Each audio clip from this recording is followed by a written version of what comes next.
그는 또 하나의 정부였다. 김수환 추기경, 김정남, 평화신문 편집국장을 지냈다. 2009년 2월 16일 김수환 추기경님이 86세의 나이로 선종하셨다.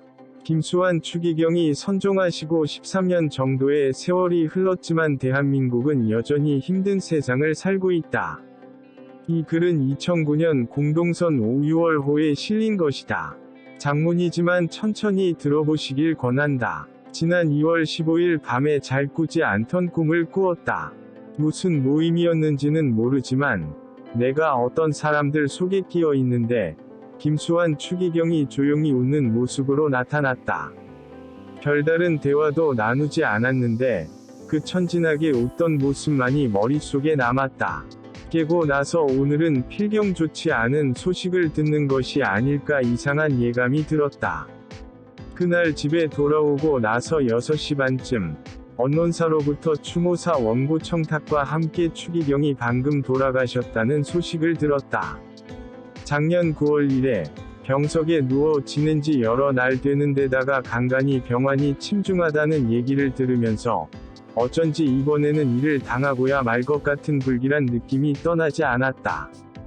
행여 부담을 드릴까봐 올해에는 연화장도 보내드리지 않았다. 편지를 받으면 꼭 답장을 해주시니까. 그분의 선종 소식을 들으며 나는 하늘이 무너지고 땅이 꺼지는 막막하고 허전한 마음을 어쩔 수가 없었다. 우리를 끌어안아 주시던 그 품이 없어져 버리고 빈 들판에 내 던져진 것 같은 삭막한 허허로움을 주체할 수가 없었다. 추모사를 써야 했던 탓도 있지만 그날 밤 나는 거의 잠을 자지 못했다. 괜히 안절부절해지는 것이었다. 그것이 어찌 나뿐이었겠는가. 다음 날부터 마음으로부터 찾아온 40만 명에 달하는 조문객의 행렬을 다 이으면 300km가 넘는다고 했다. 그들의 대부분은 생전에 추기경을 만나보지 못했을 것이다. 그런데도 추운 날씨에 꼬리에 꼬리를 무는 줄을 섰다. 단 한 번만이라도 만나본 사람이라면 추기경과 둘만이 간직한 소중한 인연이 있을 것이요. 만나보지 못한 사람이라도 나름대로의 사연이 있어 몇 시간씩 기다리는 것도 마다하지 않았을 것이다. 어떤 이는 나처럼 엄청난 상실감으로 추기경의 마지막 가는 길을 기어코 보고 싶었을 것이고, 또 어떤 이는 추기경이 생전에 베푼 그늘의 음덕에 감시하는 마음으로 마지막 가는 길을 전송고자 했을 것이다. 줄을 섰던 어떤 사람은 추기경님을 뵈오면 마음이 편해지니까 날씨가 추워도 힘들지 않다고 했고, 어떤 장애인은 늘 소외된 사람들 편에 서 주셨던 그분의 마음을 알기 때문에 이렇게 찾아왔다고 했다. 김수환 추기경은 살아생전에도 그가 이 땅에 함께 있다는 것만으로도 많은 사람들에게 큰 위안이 되더니 선종하면서도 이 나라 이 국민의 마음이 이만큼 따뜻하고 건강하며 그렇기 때문에 이 나라, 이 공동체는 아직은 희망이 있다는 위안을 남겨주고 떠난 것이다. 사람은 죽어봐야 그 진면목을 알 수 있다고 했던가. 살아생전에 느끼지 못했던 것은 아니지만 김수환 추기경은 돌아가고 나서야 그 참 모습을 드러냈다.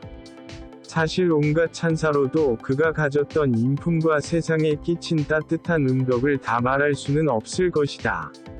천주교 주교회의가 꾸밈없고 소박한 인간다움으로 모두의 마음에 친근하게 와 닿았을 뿐만 아니라 바보야를 그릴 정도로 넉넉한 마음의 소유자 라고 추모했는데 그 말 하나로 김수환 추기경을 제대로 평가했다고 생각하지는 않는다.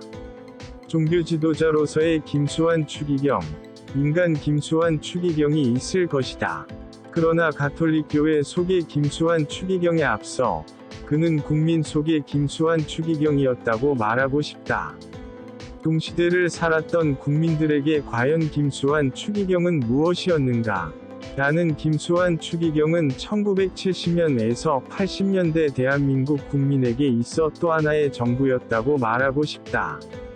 카이나, 야벨은 어디 있느냐? 제정러시아 말기에 짜르가 통치하는 압제기구로서의 정부가 물론 하나 있었고, 레오 톨스토이로 상징되는 또 하나의 정신적 정부가 있었다는 내용의 기록을 어디선가 본 적이 있다. 나는 그에 견주어 대한민국의 1970년에서 80년대의 박정희와 전두환이 이끄는 권위주의적 군사통치기구로서의 억압적 현실정부가 있었다면, 김수환 추기경을 구심점으로 하는 또 하나의 정부가 우리에게도 있었다고 생각한다. 전자가 포갑적, 반민주적, 반인권에 불이한 정부였다면, 후자는 사랑과 정의, 민주와 인간 존엄의 바탕 위에 세워진 인간적인 정부였다.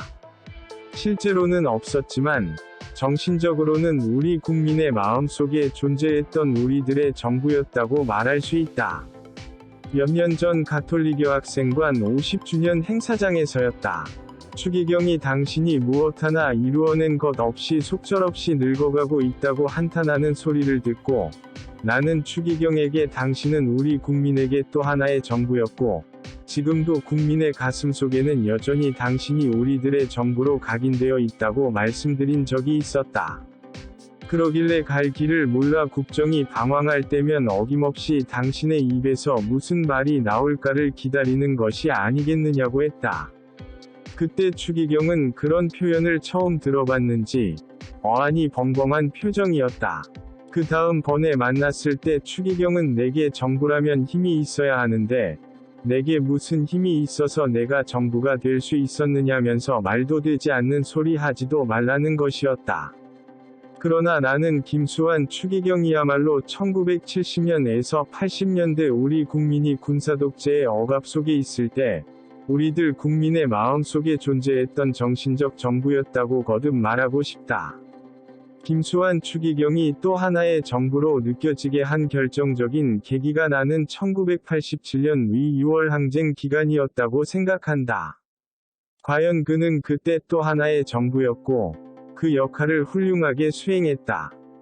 1987년 1월 14일, 서울대 박종철 군이 경찰에 포악한 고문으로 숨졌을 때, 그해 1월 26일에 있었던 명동성당에서의 인권회복미사에서 김수환 추기경은 전두환의 50 정권을 향해 이렇게 말했다. 지금 하느님께서는 우리에게 묻고 계십니다. 내 아들, 내 제자, 내 젊은이, 내 국민의 한 사람인 박종철은 어디 있느냐? 탕하고 책상을 치자 억하고 쓰러졌으니 나는 모릅니다. 그것은 고문 경찰 두 사람이 한 일이니 우리는 모르는 일입니다 라고 하면서 잡아떼고 있습니다. 바로 카인의 대답입니다. 오늘 이 성전에서 우선 박종철 군의 죽음에 책임이 있는 이 정권에 대해 하고 싶은 한마디 말은 하느님이 두렵지도 않느냐 하는 것입니다. 이 정권의 뿌리에 양심과 도덕이 도대체 있느냐? 아니면 이 정권의 뿌리에는 총칼의 힘뿐이냐 하는 이 정권의 도덕성에 대한 회의가 근본적으로 야기되지 않을 수 없습니다. 이것은 다시 국민인 우리에게 이런 정권을 따라야 하는지 않는지에 대한 중대한 양심 문제를 던지고 있습니다. 김수환 추기경은 총칼을 가지고 날뛰는 전두환 정권을 향해 너희에게 과연 양심과 도덕이 있느냐? 이런 정권을 그대로 따라야 하는지 준엄하다 못해 결연하게 묻고 있는 것이다. 이는 김수환 추기경이 아니면 그 누구도 할 수 없는 말이었다. 아마도 추기경의 발언 가운데서도 가장 결정적이고 치열했던 것 중이 하나가 이 대목이다. 정부를 향해서만이 아니라 국민을 향해서도 이렇게 꾸짖고 또 호소한다. 우리는 박종철 군과 한결에요 한 핏줄입니다. 위정자도, 국민도, 여당도, 야당도, 부모도, 교사도, 종교인도 모두 한 젊은이의 참혹한 죽음 앞에 무릎을 꿇고 가슴을 치며 통곡하고 반성해야 합니다. 도스토옙스키의 작품 죄와 벌에 보면 살인죄를 범한 로디옹 라스콜리니코프에게 그를 사랑하는 창녀 소녀는 일어나서 곧장 내거리로 가서 네가 더럽힌 땅에 엎드려 입 맞추고 그리고 사방 온 세상을 향해서 절을 하면서 나는 살인죄를 범했다고 소리쳐야 해. 그러면 신은 너를 다시 살려주실 거야. 가서 그렇게 하겠니? 그렇게 하겠느냐 말이야. 라고 진정으로 참회할 것을 애타게 호소했습니다. 소녀는 그 죄를 함께 아파하고 뉘우치는 마음으로 이 말을 하였습니다. 그래서 우리 같이 가자. 그리고 함께 고통의 십자가를 짊어지자고 하였습니다. 때문에 로디옹은 그 말을 따라 참회함으로써 새 사람이 되었고, 소냐는 이 참회와 고행의 길에 줄곧 함께 있어 주었습니다. 오늘날 우리에게 이러한 참회가 필요합니다. 각군을 고문치사케 한 수사관은 물론이요, 그 밖의 경우에도 고문을 한 모든 수사관들, 그들의 일을 잘 알면서도 승인 내지 묵인한 상급자들, 공권력을 행사하는 모든 이와 의정자들, 그리고 이런 사실이 우리나라 안에 있다는 것을 거듭 들으면서도 지금까지 남의 일처럼 무관심하였던 우리 모두가 로디온과 같이 큰 내거리에 가서 사방 온 세상을 향하여 곧 모든 것을 아시고 공의로우면서도 자비로우신 하느님께 우리는 살인죄를 범하였습니다. 우리는 살인죄를 범하였습니다. 라고 소리치며 진심으로 참회의 눈물을 흘려야 합니다. 오늘 우리 가슴에 이런 참회와 속죄의 눈물이 흐를 때, 그리고 하느님의 용서가 있을 때 우리와 우리 사회는 비로소 구원될 수 있습니다. 우리는 참으로 새 사람으로 태어나고 우리 사회와 나라도 새로 태어날 수 있을 것입니다. 내가 이 강론을 특히 길게 인용하는 것은 정권과 국민을 향해 있는 정성을 다하는 김수환 추기경의 말씀이 하도 절절하기 때문이다.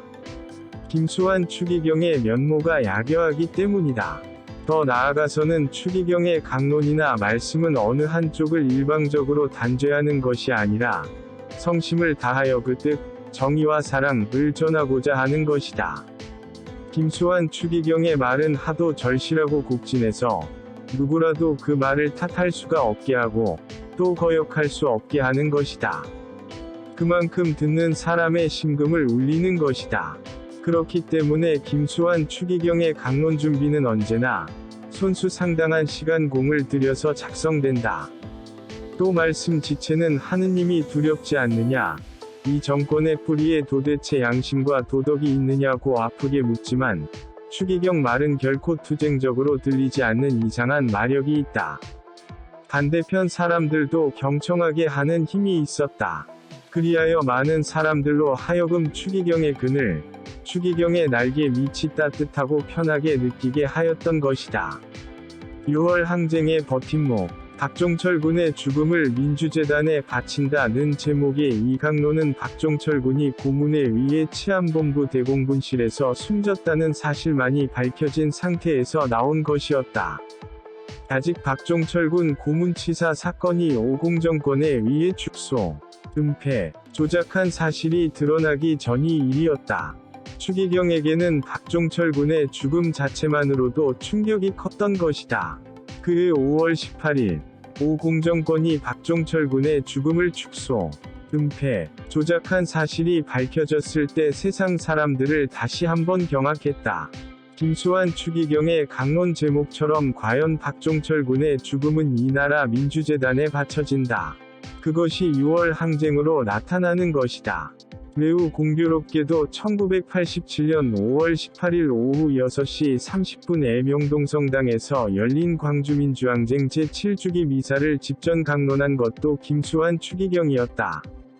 이 미사에서도 김수환 추기경은 우리가 이처럼 하느님 앞에 함께 서서 억울하게 숨져간 영혼, 광주의 생자, 과허망하게 아껴버린 젊음, 박종철 군을 추모하는 것은 그같이 엄청난 일이 우리 안에서 있었는데도 눈 감고 귀 먹고 외면한 우리의 죄를 용서하여 주시옵도록 빌고, 아울러 우리 마음의 진실을 추구하되 하느님이 원하시는 것은 원수 갚음이 아니요 용서와 화해임을 깊이 깨닫게 하여 주시도록 빌기 위해서입니다. 고 하였다. 이 미사에 이어 발표된 사재단의 성명, 박종철 군 고문치사 사건의 진상이 조작되었다는 내용도 김수환 추기경은 사전에 이미 알고 있었고, 김승훈 신부로 하여금 사실이라면 발표할 것을 독려했던 것으로 알려졌다. 60국민대회 후 명동성당으로 몰려들어온 학생들의 농성투쟁을 보호한 것도 추기경이었다. 이 명동성당 농성은 6월 항쟁을 전국적으로 확산시키는 촉매 역할을 하였다. 경찰의 강제 진압을 통보하기 위해 6월 13일 새벽 안기부 간부가 찾아왔을 때 김수환 추기경은 학생들을 잡아가려거든 먼저 나를 밟고 지나가시오 라고 하여 유혈 충돌을 맨몸으로 막아냈다. 그것이 6월 항쟁의 평화적인 마무리, 6.29 선언으로 이어지는 첫 길목이었다. 이와 같은 김수환, 추기경의 국민과의 일치를 향한 행보는 일찍이 1971년 성탄 메시지로부터 비롯된다. 비상대권을 행사하기 위해 이른바 국가보위특별법을 제정하려 했을 때 김수환, 추기경은 성탄 메시지를 통해 정부와 여당, 국회의원 여러분은 과연 이른바 국가보위특별조치법이 국가안보상 시기적으로나 정세적으로나 필요불가결의 것이라고 양심적으로 확신하고 계십니까? 보위법은 이 시기에 과연 국민총화를 이룩하는 데 도움이 된다고 믿습니까? 이와 반대로 이 법은 민주국민의 정신을 위축시키고 정부와 국민의 위화감을 조장할 뿐만 아니라 국민총화 자체를 오히려 해칠 염려가 크다고 생각해 볼 수는 없습니까? 라고 물었다. 이 방송을 지켜보던 박정희가 방송을 중단시킨 것은 유명한 일화로 남아있다. 1972년 8월 15일에 추기경은 7.4 남북공동성명과 8.3 긴급조치에 대한 입장을 밝히는 메시지를 발표했다. 7.4 성명의 진위는 무엇인가? 참으로 사상과 이념과 제도를 초월하여 한 민족으로서 민족적 대단결을 도모하고 조국의 자유, 평화, 통일을 모색하기 위한 것인가? 아니면 그것은 허울 좋은 간판이요, 그 저에는 민족의 양단을 영구적으로 동결하는 것인가? 진정 5천만 민족의 염원에 보답하기 위한 진지한 남북대화가 7.4 성명으로 시작될 것인가? 아니면 이 성명은 남북한 집권자들의 정권 연장을 위한 권력정치의 술수인가? 이로 보면 김수환, 추기경은 이때 이미 7.4 남북공동성명의 저해와 그 비추를 이미 꿰뚫고 있었고, 또 이로부터 2달 뒤에 있을 영구집권을 위한 유신정변을 예견하고 있었던 것이다. 김수환, 추기경은 1980년 정월 초하룻날 찾아온 전두환 보안사사령관에게 12.12 사태에 대해 서구할 것 같다. 누가 먼저 총을 빼드느냐에 따라 대권이 왔다 갔다 하는 상황에서 정승화 계엄사령관을 체포한다는 것을 나는 이해하지 못하겠다. 고 면전에서 말했다. 전두환은 아무 말도 하지 못하고 돌아갔지만 빛날 몹시 섭섭했다는 속내를 주변에 털어놨다고 한다. 그해 5월, 광주민주화운동의 와중인 5월 20일, 전두환을 만나서는 더 이상 피를 흘려서는 안 된다. 광주에 병력을 투입해서는 안 된다. 고 간곡하게 설득했다. 그러나 전두환은 추기경의 말을 들으려고도 하지 않았다. 김수환, 추기경은 군종신부의 인편을 통해 비밀리에 광주 시민을 위로하는 편지와 함께 위로금 1천만 원을 윤봉이 대주교에게 전했다. 김수환, 추기경은 이때가 제일 괴로웠다고 말한다. 광주에 내려가 시민들과 함께하는 것이 차라리 낫겠다는 생각이 들 정도였다고 뒷날 수레했다. 김수환, 추기경은 이 나라, 이 공동체를 위하여 입에 쓴 소리도 마다하지 않았다. 이른바 로마 발언은 그 대표적인 것이다. 1986년 10월 20일, 로마에서 김수환, 추기경은 여야 지도자들을 향하여 1988년 초, 전 대통령이 물러난 뒤, 전 대통령과 그의 측근들이 어떤 형태로든 권력에 밀착하려는 욕심을 버려야 하며, 부야당 인사인 김대중, 김영삼 씨도 대통령이 되겠다는 욕심을 포기해야 국가적 비극을 피할 수 있다. 고 말했다. 추기경의 말이 나오자 양 김 씨는 마음을 비웠다. 고 말했지만, 그것이 빈말이었음은 바로 1년 뒤에 드러났다. 김수환, 추기경은 또 1900이 있어야 할 때 추기경의 말이 있었으며, 누군가가 말해야 할 그때 추기경이 나섰다. 그때마다 그 시기, 그 정황에 꼭 필요한 말만을 꼭 집어서 말했다. 그렇기 때문에 그의 말은 암흑 속의 불빛이었고, 탕류 속의 청수였다. 국민에게는 복음이었다. 그러나 그런 발언을 할 때마다 김수환, 추기경의 고뇌와 외로운 결단은 개인에게는 엄청난 부담이요 고통이었다. 1971년 이 방송미사와 관련해서는 과연 그 말을 자신이 해야 하느냐를 놓고 성탄 전야를 꼬박 고뇌 속에서 세운 끝에 미사 1시간 전에 마침내 내가 아니면 말할 사람이 없다 고 결론을 내리고 그 문장을 삽입했다고 한다. 대통령은 중앙정보부 등 정보기관의 보고와 관계기관 대책회의 등을 통해 모든 중요한 문제들을 결정하지만 김수환 추기경은 언제나 상의하는 사람 없이 외로운 선택과 결단을 해야 했다. 그 혼자가 바로 정부였던 것이다. 김수환 추기경에게는 하느님과 양심 밖에 의지하거나 의존할 데가 없었다. 거기 그런 고뇌와 기도가 있었기에 그의 말에는 언제나 진실의 힘이 느껴졌다. 국민도 그때마다 추기경의 말이 갖는 충정을 이해했던 것이다. 그렇지만 김수환 추기경 자신은 얼마나 힘들고 고달팠을 것인가. 그만하면 다 잃었다. 김수환 추기경을 가리켜 하느님의 어린 양, 하느님께서 대한민국을 위해 오래전부터 예비해 두신 선한 목자, 시대의 예언자이자 광야에서 고독하게 진리를 외친 주의좀 이라고 한 것을 추모기사에서 본 적이 있다. 김수환 추기경이야말로 대한민국을 위해 오래전부터 예비되었던 선한 목자라는 말에 동감한다.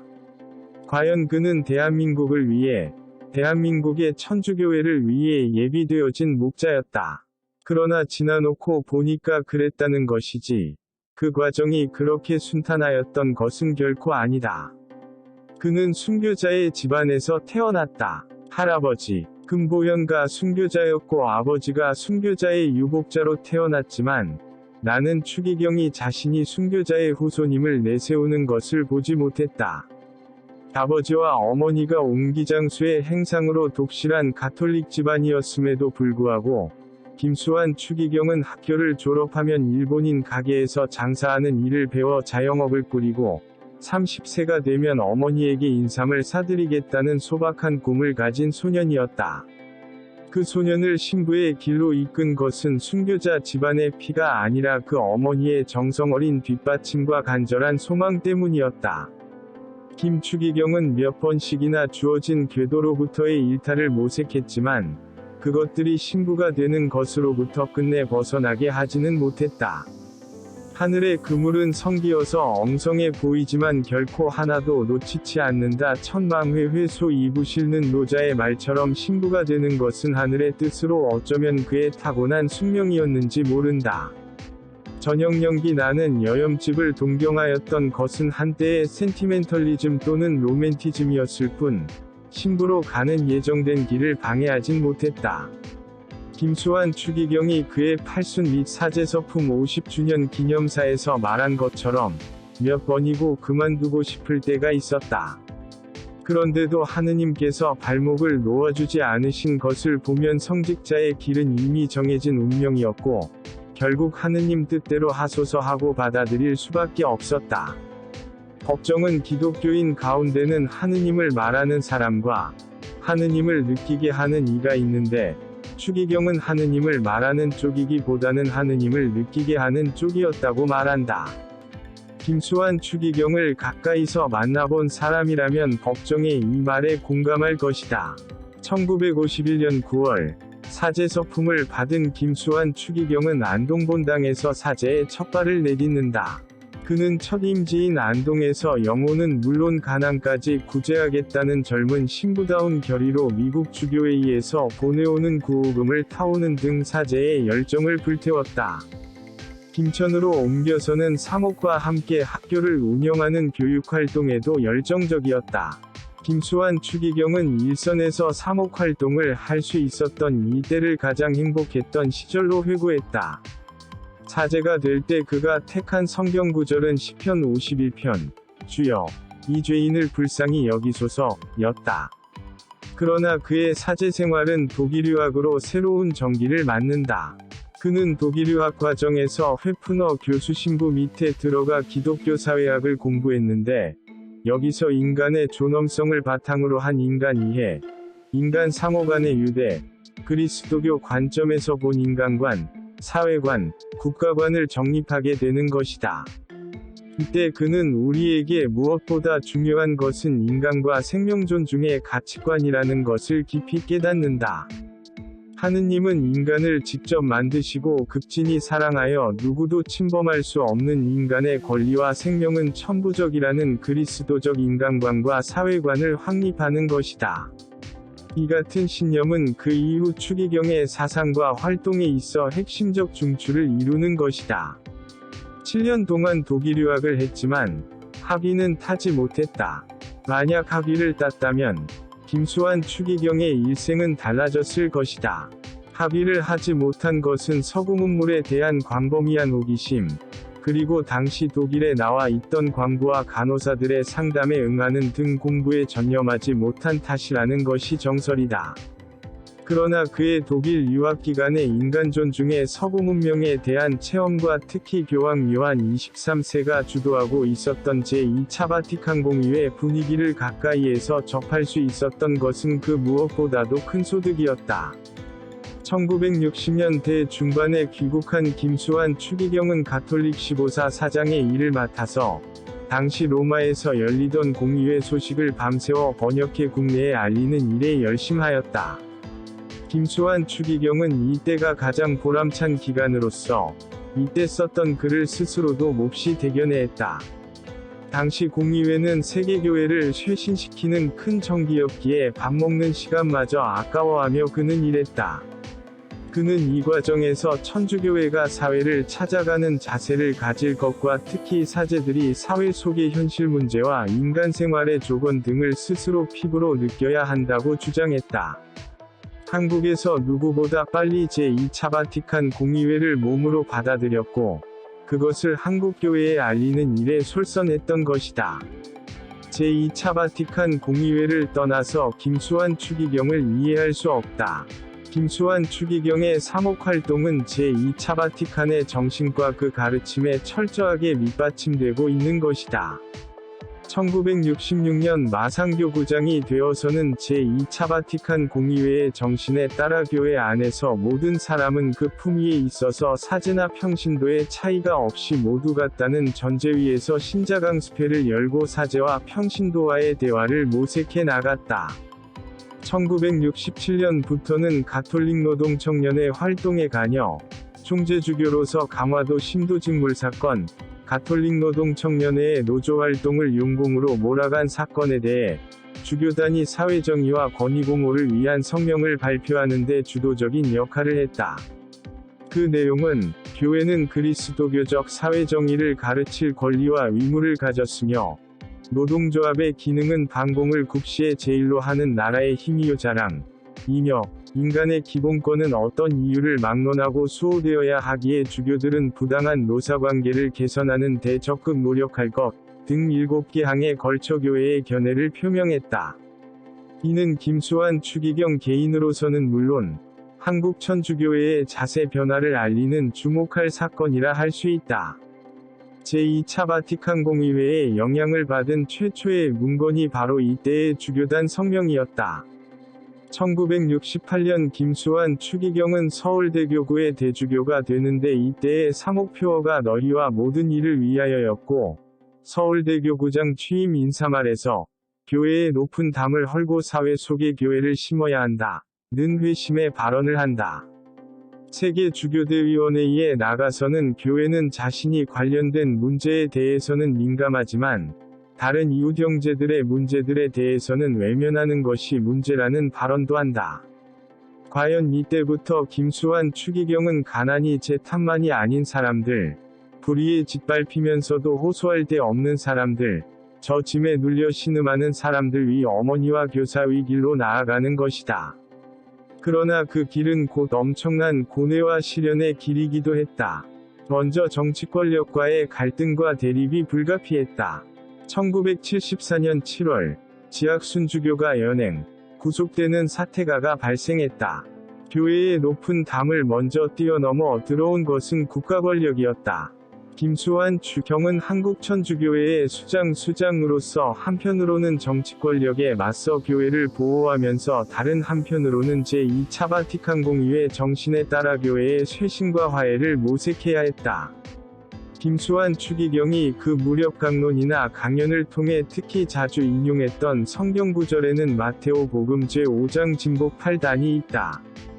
행복하여라, 마음이 가난한 사람들, 행복하여라, 슬퍼하는 사람들, 행복하여라, 온유한 사람들, 행복하여라, 옳은 일에 줄이고 목마른 사람들, 행복하여라. 자비를 베푸는 사람들, 행복하여라. 옳은 일을 하다가 박해를 받은 사람들, 나 때문에 모욕을 당하고 박해를 받고 터무니없는 말로 갖은 비난을 받을 때에 여러분은 행복합니다. 기뻐하고 즐거워하십시오. 진복 8단 외에도 1970년에서 80년대 기도회에서 흔하게 인용되었던 성경 구절은 누가복음 4장 18에서 19절이 주님의 성령이 내게 내리셨다. 주께서 나에게 기름을 부으시어 가난한 이에게 복음을 전하게 하셨다. 주께서 나를 보내시어 묶인 사람들에게는 해방을 알려주고 눈먼 사람들을 보게 하고 억눌린 사람들에게는 자유를 주며 주님의 은총의 해를 선포케 하셨다. 하는 것과 역시 루가 1장 46에서 55절이 주님은 전능하신 팔을 펼치시어 교만한 자들이 꾸민 이를 흩으셨습니다. 권세 있는 자들을 자리에서 내치시고 보잘것없는 이들을 높이셨으며 배고픈 사람들은 좋은 것으로 배불리시고 부유한 사람은 빈손으로 돌려보내셨습니다. 하는 것이었다. 그러나 김수환 추기경이 가장 좋아했던 구절은 가장 보잘것없는 형제에게 해준 것이 곧 나에게 해준 것이다. 마태 25, 40는 구절이 아니었던가 싶다. 지학순 주교 사건에 대하여 김수환 추기경은 교회를 향해서는 이 사건은 오늘날 우리 교회의 쇄신을 위해 큰 반성의 계기가 되었습니다. 우리는 이웃에 대한 관심과 사회감각을 정말 가졌는가를 반성하는 계기가 되었습니다. 또한 우리는 사회에 대한 우리의 책임을 다했는가를 반성하고 우리 주교들과 성직자, 평신자 모두가 이 기회에 자신의 신앙생활을 같이 반성해 보도록 촉구하는 계기가 되었습니다. 하였고 정부를 향해서는 인권 침해는 인간에 대한 모독이요. 이것은 다시 그 모습의 원형이 되시는 그리스도와 하느님께 대한 모독입니다. 인권 회복은 곧 인간 회복이요. 인간 회복은 곧 사랑과 생명의 주이신 하느님의 모습을 인간 안에 회복시키자는 것이라고 광야에서 외쳤다. 1978년 회사와 당국이 합작, 노조집행부가 빨갱이 단체인 신 구교산업성교회의 마수 아래 있다고 동일방직 노조를 파괴, 유린하는 과정에서 노동자들에게 똥을 먹이는 사건이 발생했을 때 교회로 찾아온 노동자들을 앞에 놓고 김수환 추기경은 교권 수호를 위한 명동성당 기도회에서 이 나라의 법은 약한 이들을 벌주기 위해 존재하는가 물으면서 이제 제발 어리석은 짓은 그만두어야 합니다. 이런 허위 날조와 조작에는 종지부를 찍기 바랍니다.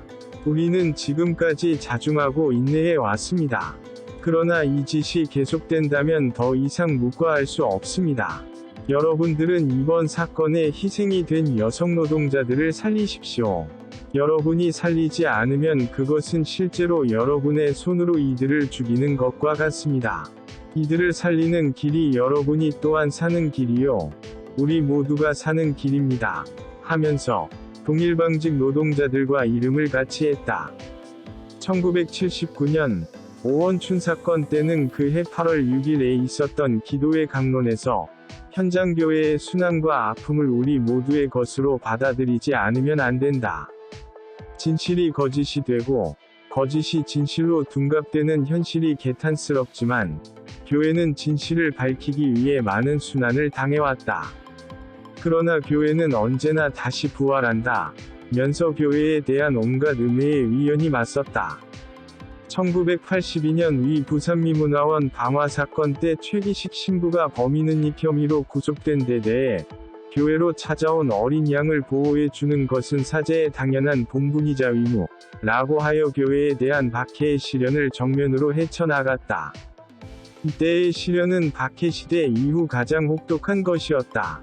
정치 권력과의 대치와 갈등 못지않게 김수환 추기경을 괴롭힌 것은 교회 안의 불일치였다.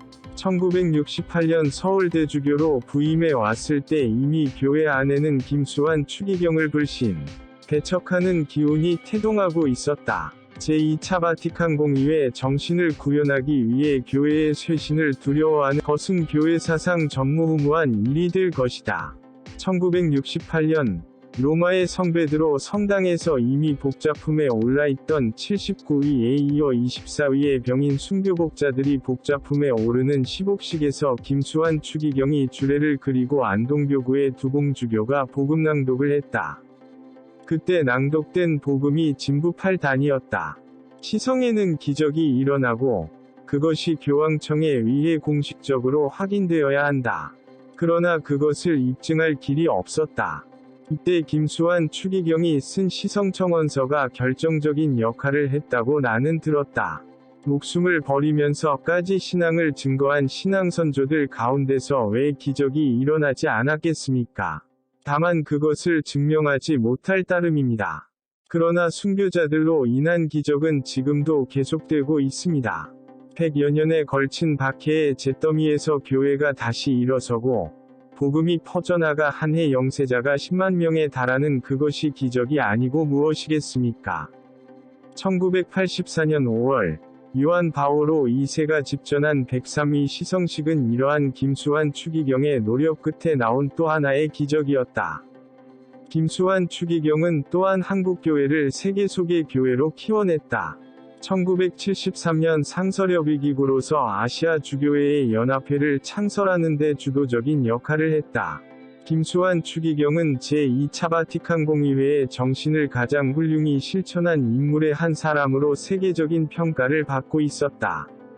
1989년에는 제44차 성체대회를 한국에서 개최, 한국교회의 위상은 크게 제고되었으며 이제 선교사를 세계에 파견할 만큼 받는 교회에서 주는 교회로 성장했다.